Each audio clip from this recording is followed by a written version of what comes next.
started coughing really badly. Had to go back for another chest x-ray. Unfortunately, my COVID pneumonia turned into bacterial pneumonia. So they gave me steroids, antibiotics. At this point, I'm on a baby aspirin. By the way, I didn't say, but the skin peeled off my left foot, or my ankle and the top of my foot. Vic, I think it's fair to say we still don't really know what the hell that was all about anyways, but right? No. Yeah. We don't. But in fairness, I've seen that on COVID people, but I don't think and I'm not a true expert, but I don't think we know a lot of things about COVID still. So as COVID happens, that's one of the things that in the healthcare profession, I've been a nurse for 18 years and you kind of most things you're yeah, this is what happens with this. That's one thing with COVID. When we went from being a trauma ICU to a COVID ICU, you were learning as you go. And I think we're still, as a medical community, learning as we go with COVID.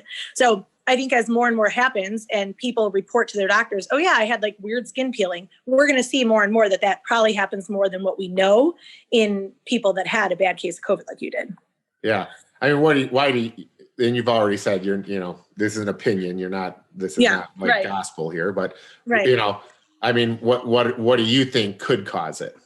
So I don't know. It could be you were having high fevers and then always in bed, your skin is dry, you're kind of sweating. And, some people will get fever rashes. Did you end up getting skin peeling just from something similar to that? I don't know. Was it something to do with your hydration status? Maybe. I don't know. And I think, something too, you've somewhat touched on, you had so many different branches of what went on with COVID. I think the general public feels like it's COVID, it's the flu. Well, the thing about the flu is the flu just makes you have a fever and maybe not be able to breathe. You had a lot of things going on. If you think about it, you had your fever, you couldn't breathe, you had your skin peeling. I remember at one point you said when you took a shower, your whole skin hurt. Oh, yeah. So it's there's a neurological component, obviously, that's going on with it because you're having just different sensations with your skin. So there's that's the thing that makes COVID so different than everything else is that it affects so many body systems. I've seen people in kidney failure with COVID. Why would your kidneys fail? So it just, and that's, I think what makes people so sick is that it affects so much of you, but everyone's different. Some people, Julia felt pretty good. It just depends on you. Well, and one of the things that I always thought was weird was the confusion, which I always wondered, is this COVID or is this 103.5 fever for 4 nights, and then also remember me not being able to hold things with my right hand. Listen, Chris, there was a period of time where, like I said, I was worried I had a mini stroke or something, and we'll get into the blood work. My clotting factor was high. So that was the big thing. They put literally the fear of God in you. If your leg feels like this, or you get a hot sensation, you have a clot. If your lung instantly starts hurting, you can't breathe, you have a clot. If your heart hurts, you have a clot. And I'm thinking everything hurts. So where's the clot? You know what I mean? Yeah. Right. Well, and again, that's the other kind of crazy thing about COVID, because that's another thing. It makes you clot. So your numbers get all out of whack and then you clot. And that, in the beginning was what they were thinking some people were dying from. We're just showering microemboli, which are small clots. So it is scary with COVID. I was scared for you when you went to the hospital and you were they're going to do a CAT scan. And I was oh shit, they think he has a clot. I thought that right in my head, it is a scary thing with COVID. Yeah. Yeah. Well, anyway, so, man,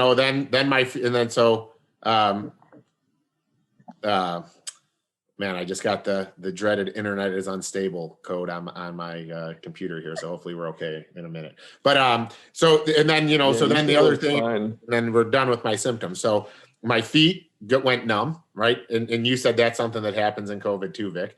And then I got almost arthritic and confused. Do you have any, why do you think what's the arthritic thing? What's your opinion on that, Vic? I wonder, just myself, just thinking almost if it's just because you have so much inflammation.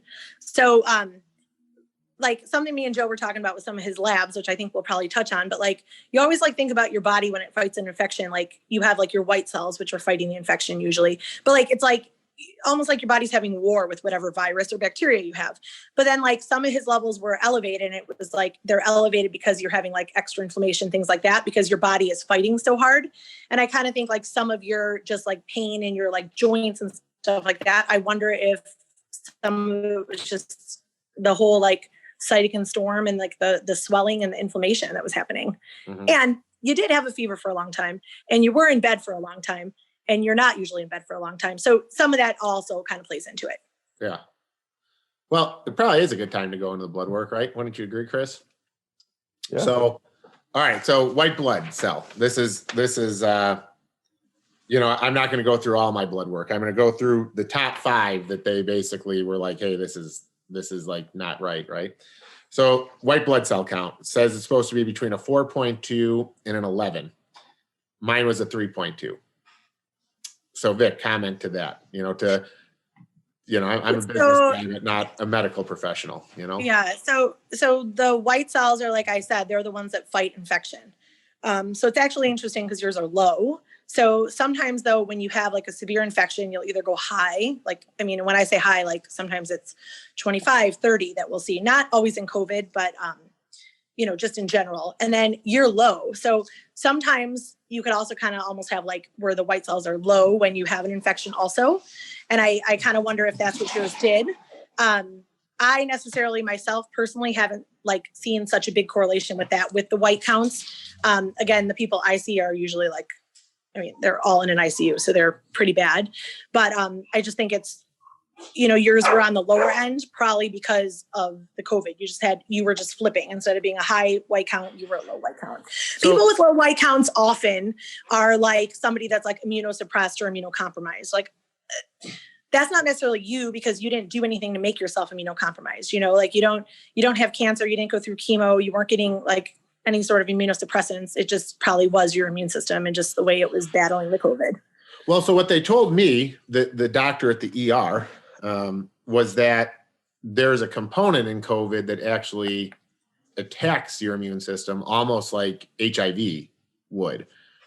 So, but from what you're saying though, some people, when they come in, they're high. So what do you think it is that part of COVID triggers? Because what they told me was their thoughts were that, I guess white blood cell counts are in our bone marrow even, so like for a guy like me that instantly spiked a fever, the reason I could have ended up so sick was the COVID one after my white blood cell count, like literally that part of COVID hit first. So do you have is there any talk, from you guys, like why that happens or what your opinion is on that? No. I think what the ER told you is accurate, but I don't really have an opinion like necessarily like that. I feel really strongly. I see a lot of people like it that way. And again, I think that's just one thing that like I want to stress. That's the thing with COVID. Like sometimes it's just different in different people. So it makes it way more complicated just to deal with in general. Yeah. I just felt like that was like a surprising thing for me. And remember, Chris, in our conversation, what you and I talked about was, I get there and I think they're going to talk to me about why I can't breathe. And the first thing they start talking to me about is my white blood cell counts, and how this is affected and why it affects and stuff. But it's something that I've never heard anybody talk about. And I always just wonder why, like why that doesn't get talked about, so that's all. I think you have to think too, though, like, so if you have COVID at home and no one's ever going to draw your white cells. So people might not even know that they're at home. They don't feel well, so that might be part of why it just doesn't get talked about as much. And then if you end up in the hospital, like usually it's because you really can't breathe. So I think people are just so focused on like the immediate threat to them. And from like a nurse perspective, who's with people a lot as they're not well, I think sometimes it's like, you just get so overwhelmed. So they probably are just focusing on, I can't breathe, and not worried so much about like their white count and stuff. Okay. So one of the things that my sister and I, like we talked about with COVID, when we were talking about the inflammation. So there's this ferritin, okay. And it should be between a 26 and a 388. And mine was a 472. So expand on that a little for me, because I'm not going to even try to. Again, it's just, I'm going to just kind of keep it pretty simple, because it's just showing us that your body is fighting and you're having inflammation. Same thing that like your LDH, that one was high too. Yeah, the LDH, it was 86 to 234. I was 266. Yeah. So that's just kind of showing us that like your body is fighting and you're having like inflammation. So which is the one like then? The LDH also like kind of, I mean, these things could be way more complicated, but like, it's also just kind of showing like, sometimes like tissue damage. So, like you're kind of just thinking about like, again, like when I like put it just to keep it just simple, but like your body's like fighting this. And then this is kind of like the remains of what's happening. So a lot of these labs are going to show us like how sick you are just because it's like, you're like how hard your body's fighting, kind of, if that makes sense. Yeah. So like the C-reactive protein, it says it should be 1 or less. And I was at 2.5. So like, what is that? Like, why was that so high? Because that one to me seems like really high. Yeah. So similar, like all these labs are pointing to like pretty much the same thing, like all just inflammation and just kind of that your body's fighting. The one on there that is different is like your D-dimer, which the hospital you went to uses something different than what we use. So I'm not as familiar with that like quantitative number or whatever, but D-dimers are something that's reflective of clotting. Yeah. And so my D-dimer was yours high. was high. Yeah. And that's what we see a lot of. And that's what, that's why anytime you have COVID, we worry, do you have a clot, or are you going to clot? And depending on how sick you are and how high your D-dimer is kind of tells us how worried we have to be if you're going to form a clot. So would you say that COVID is like as much a respiratory illness as it is a blood illness? Or is it not one specific thing? Is it just a cumulative of everything that overwhelms your body? Because I know I felt like when you and I talked, and I know you're trying to keep it like simple for the people listening, but one of the things when I asked you about the C-reactive, why it was so high, and it's basically like a protein given off from like dying cells, right? Yeah. So like my question that I would have is like, if I had the flu or a cold and I had my blood test, would all of those be that high? Or is this something that's particular to COVID? So you gotta think about things a couple times. So first of all, when you have a cold or if you have the flu, no one ever really draws those labs. So we wouldn't know if they were, but like COVID is different because COVID makes people way sicker. Like it just, and it does have a respiratory component, but it also has a clotting component. And it also has like, I mean, if you just think about you yourself, you have all these neurological issues at the time, like you were like confused sometimes, like you couldn't hold your pencil. You had like dry, scaly skin patches, which is kind of affecting your skin. And then, so it's kind of affecting like all these different parts of you. And that is the thing about COVID. It's just that it from an ICU nurse perspective, it kind of takes over and it's hitting your whole body really, really hard. So it almost felt like when I was looking up some of the stuff, because, so this is the problem with being quarantined and you can't leave the room. Google turns, is it your friend at some moments and your enemy at another, So you start to look up, everything going on. And it's like, it almost is like your body goes into like autoimmune or like overimmune response. It's like, I literally felt like my immune system was killing everything it could kill. It was just like, I'm taking you out. It was almost like Russia and the United States getting mad at each other and nuking each other. It's like, everything's gone now. Is that something you see or like a good, assessment of how I was feeling, or is that not the case? So if we're not talking about COVID, if people get an overwhelming infection that causes all these body issues, like all these different changes in labs and just to be as sick as like COVID people are, you call it like a septic shock. So it's sepsis, and sepsis is like a severe infection. And then septic shock is like what puts people in the ICU, basically because their body goes into shock. So because you're fighting and because this infection is trying to kind of take over, you end up, people could get sick enough that they have a low blood pressure and have a high fever and their heart rate gets high and they have all these change in their vitals and they'll have change in labs. So it's like with COVID, it's not necessarily like you were like in a septic shock, but your body is kind of like acting like that, because it's just like, first of all, you've got COVID and it's attaching to everything. And obviously in your case, replicating everywhere because you were so sick for so long, it really kind of took hold of you.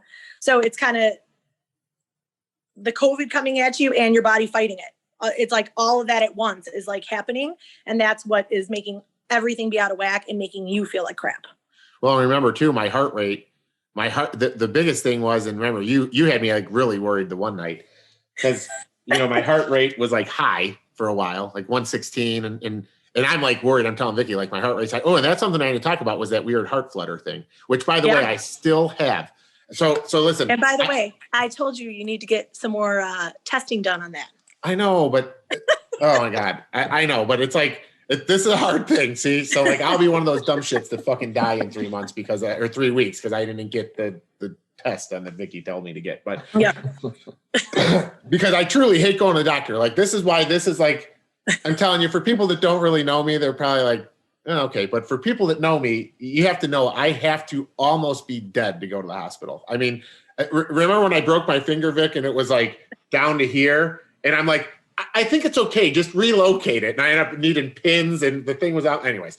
But actually the funny thing, to put this in a little bit of perspective too, so I'm talking to Joe and I feel pretty comfortable like managing him from home. Like when he told me right away, I don't feel good. I was like, order a pulse ox. Cause I'm like, great, we can watch your oxygen levels. Like then this way we have more information. Right. So, but every day I would talk to my parents and they'd be like, did you talk to Joe? And he's pretty bad. And I think you should make him go to the hospital. I'd be like, no, not yet. We're fine. And then they'd be like, yeah, we know Joe. Joe's not going to go. And I'm like, no, he doesn't need to go yet. So, I mean, like, just to kind of, they're like, we all know you're not going to go yet. And I think that actually people that know you would know that then that day that I talked to you and I was like, Joe, I really think we should go to the ER. And you were like, I don't know. And even for me, when you were like, I'm going, I was like, yeah, he really doesn't feel well. Like I knew it, and then, to kind of play into that too, people that know you well know that also, because the day that Joe was in the ER, like his best friend since we've been little actually called me and I haven't talked to him in years. And suddenly I get a message on Facebook from Mike and he's like, hey, I need to talk to you. Because I think you made him worried because he knows you and is like, Joe went to the ER?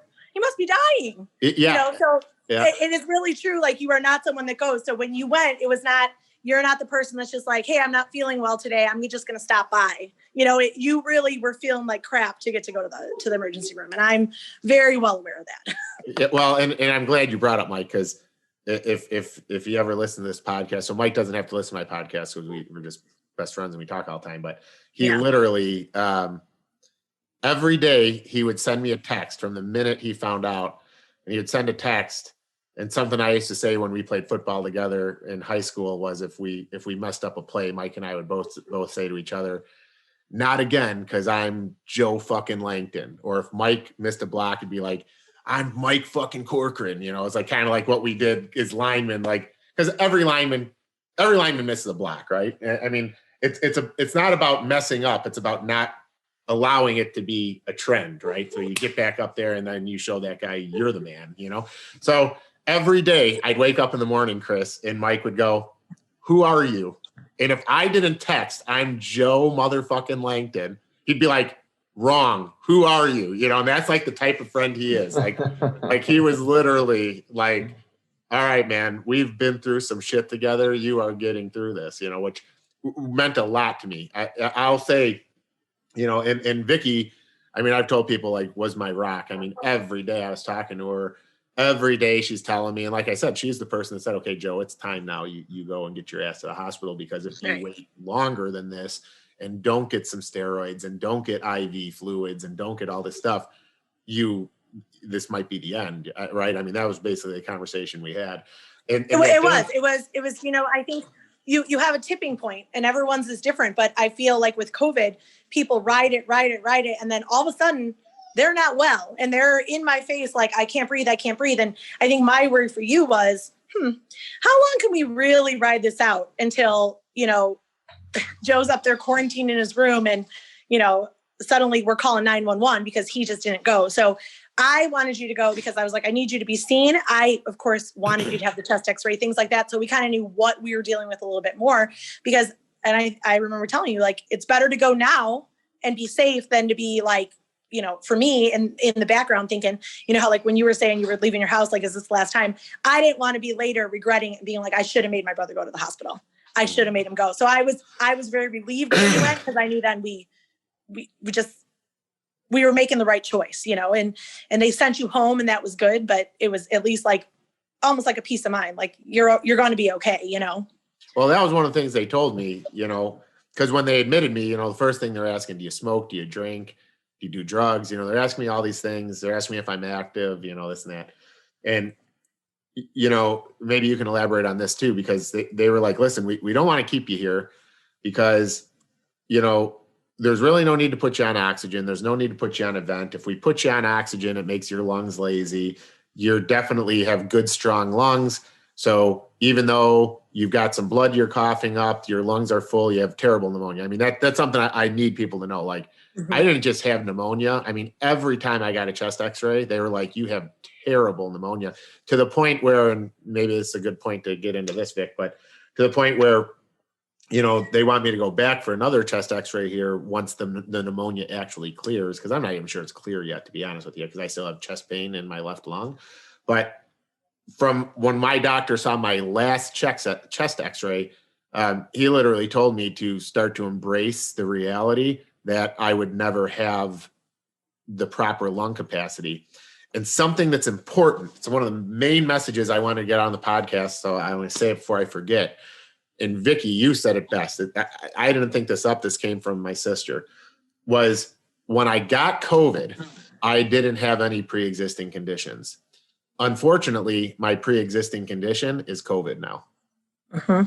And that's something that I think, I'm sure through the rest of my career, we're going to see a lot of, I have this wrong with me because I had COVID.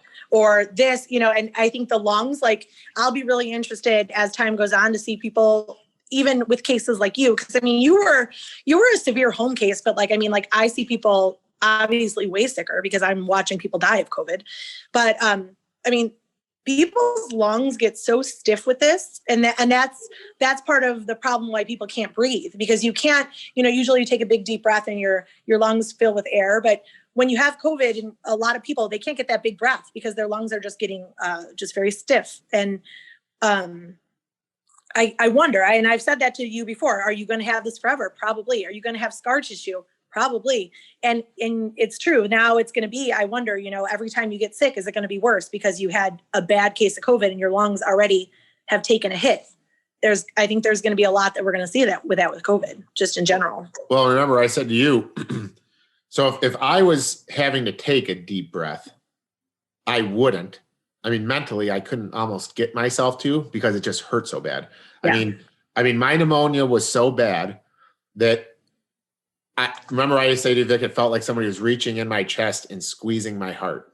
Like, if I took a deep breath, it made me feel like I was giving myself a heart attack. So I just stopped breathing hard. Like right now, I took a deep breath because I know I need one. Okay. But when I had COVID, I would know I needed a deep breath, but I would also know if I tried to take that deep breath, it felt like I was going to give myself a heart attack. So I would mentally take a shallow breath.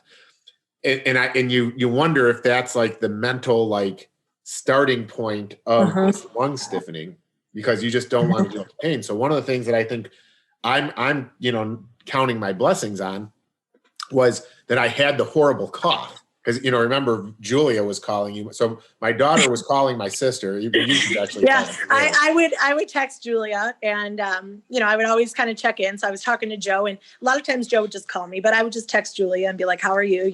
From the minute Joe actually told me he was sick, then I was always texting Julia, because I kind of was like, "Well, it's only a matter of time," So, but anyway, I would text her and be like, "How are you?" Good. And there was one night that we were texting, and she was like, "I could hear my dad coughing in the other room, and it's really, really bad." And she was really worried about you based off just what she heard. So yeah, your cough was very, very bad. And then she didn't hear you coughing, and I was like, it's probably okay. He's probably sleeping. But I know she was worried. Yeah. Well, yeah, got to the point where if Julia didn't hear me cough, she thought that was the end. Yeah. Like, I just was done. Yeah. There was one night actually that I was like, he will not die from the coughing. It's okay. Cause it was bad. I mean, she could hear you, and it was definitely bad. It made her nervous. Yeah. But what I said was, though, I felt almost blessed that I had the cough so bad, because when you have because you can't control the cough. And I had such a deep, like almost like a whooping cough. I mean, they say like COVID cough is like a dry cough, which is how it started. It would be kind of like there was nothing there. It just felt unproductive. Like I would cough, but it didn't do shit for me. But it turned into this, like, I don't know what you guys call it medically, whooping, barking, whatever the hell it was, but I sounded like a dying seal, I think, when I was coughing, you know, and, yeah, that's, I think, more like what it sounded like, you know. I think I did a better job than you in that, Chris. I don't know if you can be the judge, but it forced me to breathe deep. It always, and it might be why I was bleeding and maybe why the blood would kind of spray up every now and then, because even though my lungs were traumatized and inflamed, my body didn't give a shit. Like, I was going to cough it up, right? I don't know if you have any thoughts on that, Vic, because I don't know if when the people come in, they're coughing really bad, or if they're hardly coughing, just saying they can't breathe, you know? Yeah. So, I don't know. I kind of had a mix. Again, a lot of times once they get to me, sadly, they're getting put on the ventilator. So, with COVID, once you're on a ventilator, you're pretty sedated and you're not coughing anymore, because now you have a tube down your throat that's breathing for you, and I'm suctioning you. So, I mean, usually they're sedated enough they're not coughing. So, my population is like pretty different than what you were, which actually, I'm not gonna lie, sometimes was what I was so interested in. Like, you know, hey, how do these people at home hang out? Because I know that I see a very, very extreme version of COVID, you know? So, it was kind of just eye-opening, different to see it, like how people probably are feeling before they ever get to me.